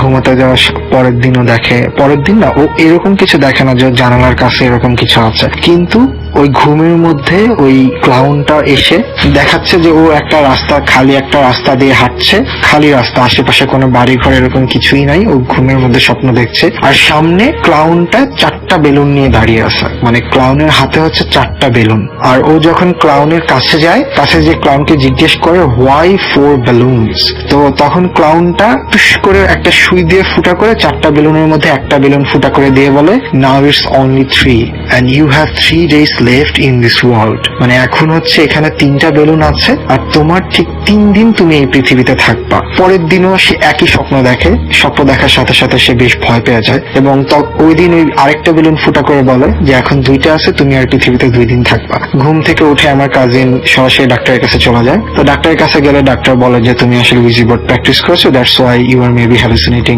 Or you are having some bad dreams. তো ওকে এরকম করে কিছু স্লিপিং পিল দেয়, কিন্তু ওই স্লিপিং পিল খাওয়ার পরে ও পরের দিন এই স্বপ্নটা দেখে এবং ওইখানে একটা বেলুন ফুটা করে বলে আর একদিন আসো। সে আরো ঘাবড়ে যায়। ঘাবড়ে যাওয়ার পরে পরের দিনে সেম স্বপ্ন, আরেকটা বেলুন ফুটা করে বলে আজকেই তোমার শেষ দিন। তো ও ওই দিন এইটা ওর মাথায় আসে, ও রীতিমতো খুব ভয় পেয়ে যাচ্ছে। তো ও ওই দিন 3টা বাজে ঘুম থেকে ওঠে। 3টা বাজে স্লিপিং পিল খাওয়ার পর এইভাবে ওর ওভার স্লিপিং হচ্ছে। ও আমার খালা যখন জিজ্ঞেস করে যে why you are sleeping so much, তখন বলে যে এমনিতে কিছু একটা বলে যে ভার্সিটি নাই কিংবা এই কারণে এখন ঘুমাচ্ছি।